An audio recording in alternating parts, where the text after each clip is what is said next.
A very good morning, everyone. Today I will be presenting the study on PCB source apportionment, specifically a comparison of two matrix factorization approaches, the EPA's positive matrix factorization and non-negative matrix factorization NMF. There is a clear regulatory mandate that resulted in decline of atmospheric concentrations in South Korea.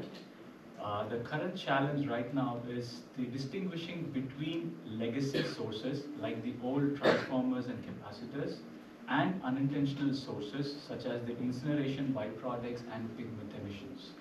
That distinction requires a robust source apportionment technique.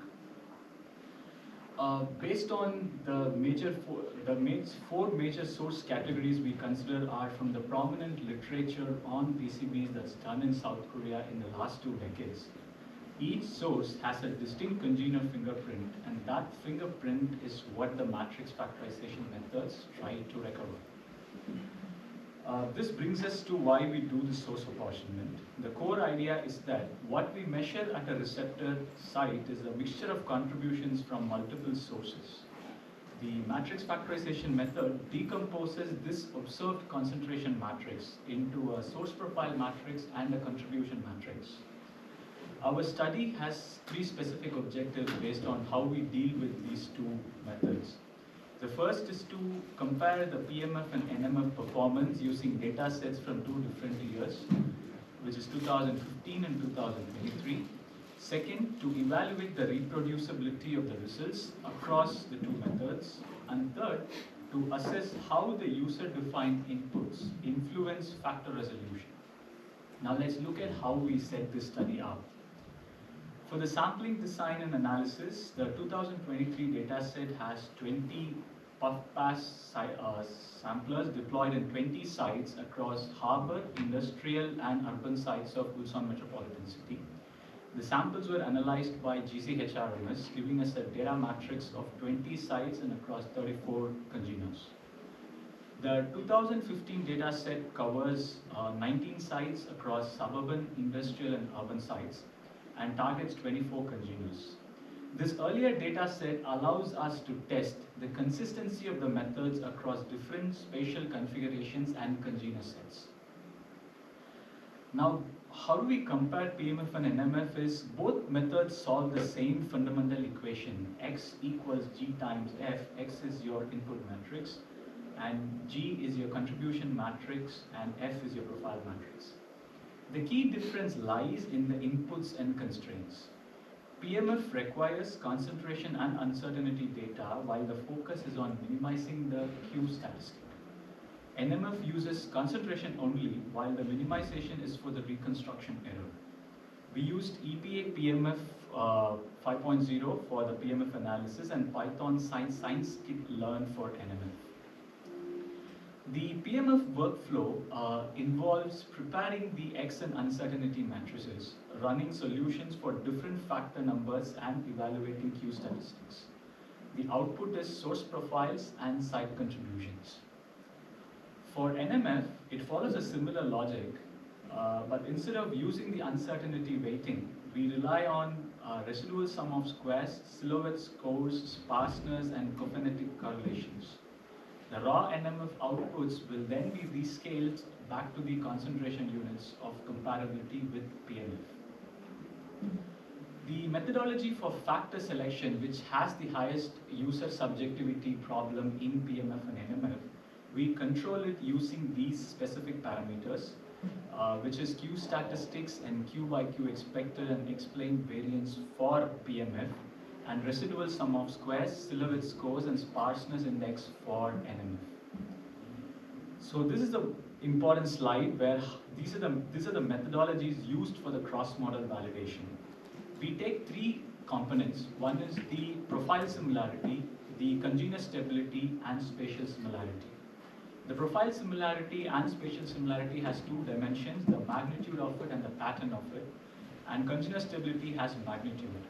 We use the root mean square difference and cos theta analysis for profile similarity, NMS for congener stability, bivariate Moran's I, and Jacquard similarity index for spatial similarity. Now let's go into the results.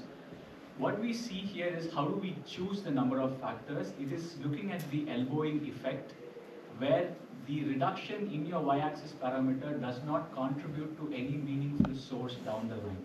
So that's how we arrive at 5 number of factors for 2023 data set.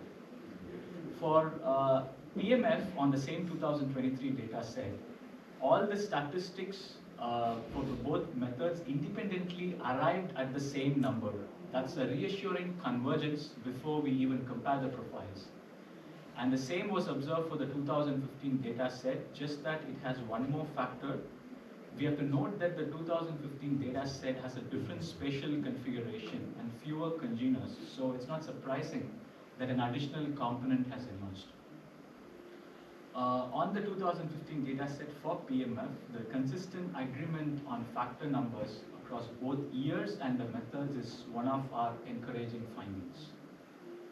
So let's look at the profiles now. We see the industrial thermal emissions, light PCB mixtures, and Araclaw 1248 and combustion as the 3 major sources here. The NMF factor, which also contributes, is dominated by trichlorinated biphenyls to heptachlorinated biphenyls in industrial thermal emissions, while the light PCB mixture is a representation of the residual Canachlor 300 mixtures, which are predominantly used back in Korea. Now, the other 2 factors are Araclor 1254 signature, once again another widely used technical mixture in Korea, and the aged urban and industrial burden, which is an important source where a weathered, heavily chlorinated profile consistent with long-term atmospheric processing is visible. The contribution percentages are broadly comparable across the 2 models for these factors. See, let's now quantify the similarity between them. Using the cos theta analysis, the congener parent similarity and the root mean square difference for concentration magnitude agreement is done. The 2 sources, the light PCB mixture and Araclaw 1248, showed moderate cosine similarity, meaning the congener fingerprints are only reasonably well produced by both models. The industrial thermal emission or Araclaw 1254 and the aged urban industrial factors showed a very strong similarity. However, this is important.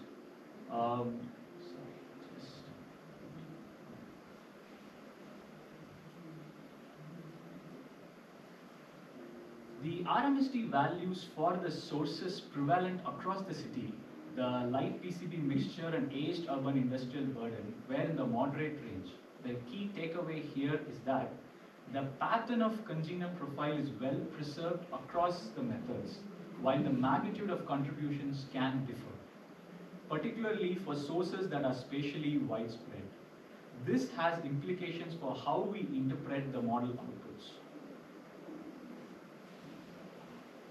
Looking at the congener level stability, we computed the mean absolute difference in percentage contribution for each congener across the 5 factor pairs. Of 34 congeners, 26 were stable between below 10% mean deviation.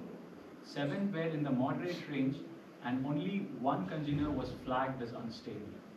This is a strong result. It tells us that the 2 models agree on which congeners characterize each source at the individual congener level, even when the overall contribution magnitude differs.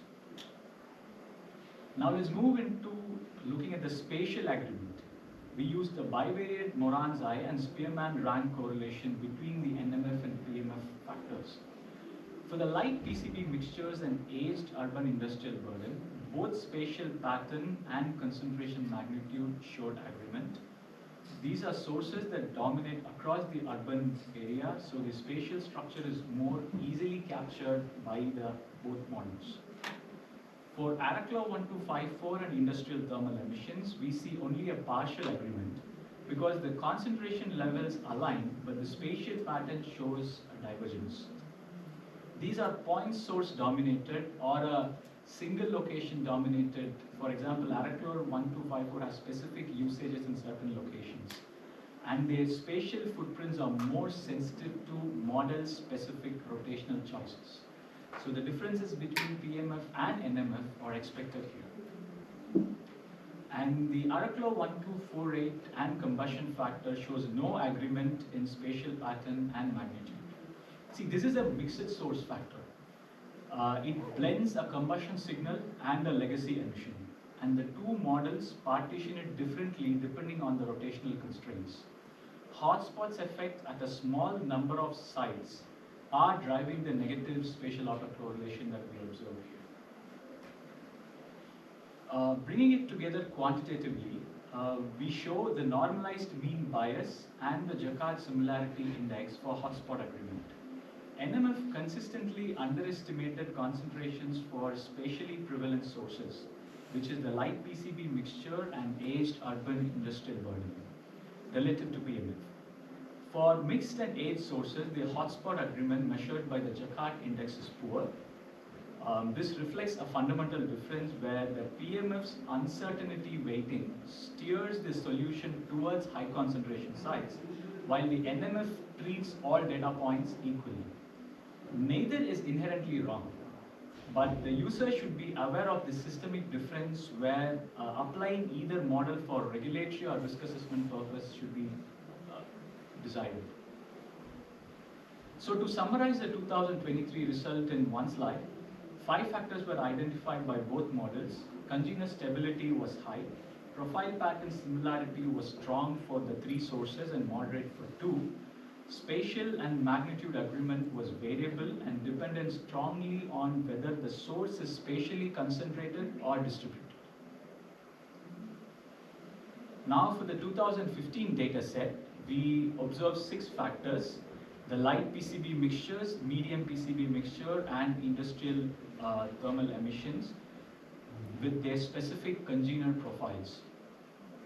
And the other 3 factors are the aged urban industrial residue, Araclaw 1254, and heavy PCB mixture. Comparing with the 2015 data set, we see this medium and heavy PCB mixtures are some newer sources. I mean, it's not the new source, it's the source that did not continue into 2023, is the observation we get here.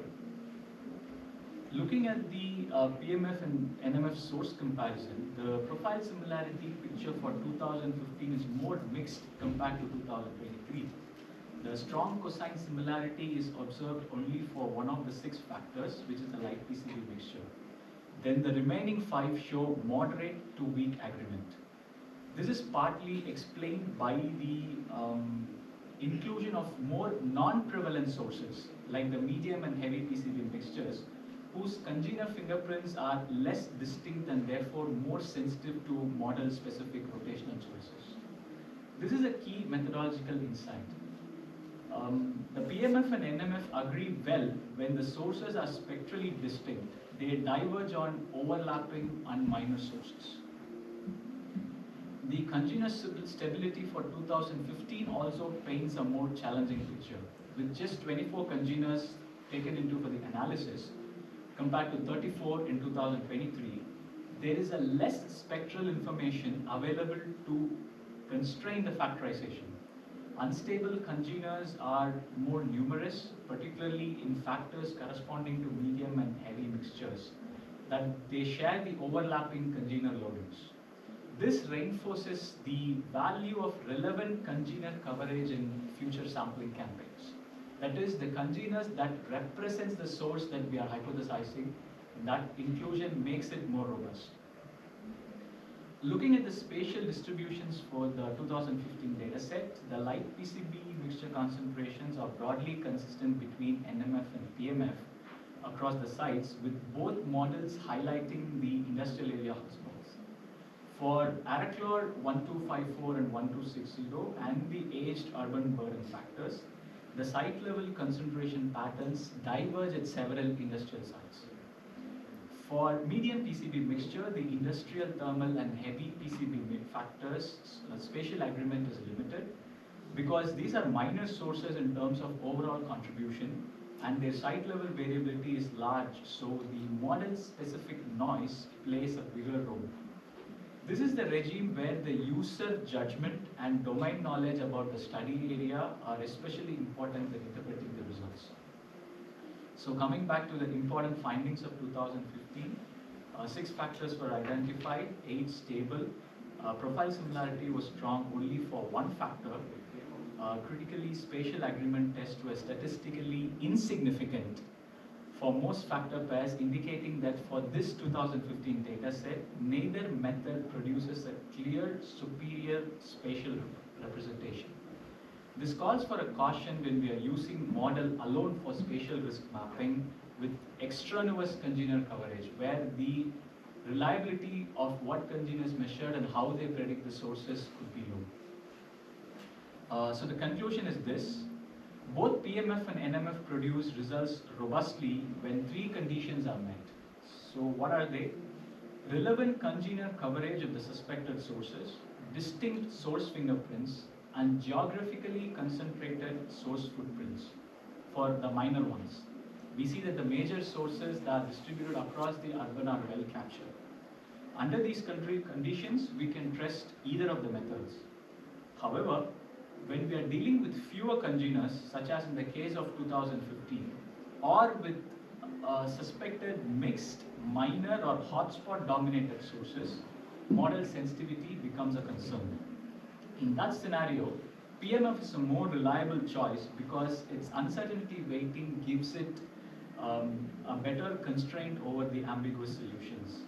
So the take-home message is, use both methods as a cross-check wherever possible, but when the user must choose one for a regulatory or risk level applications in limited data, PMF will be a safer bet. So the users should treat these two methods as complementary and not interchangeable. Thank you for the time. If there are any questions, Thank you. 질문 혹시 있으신가요?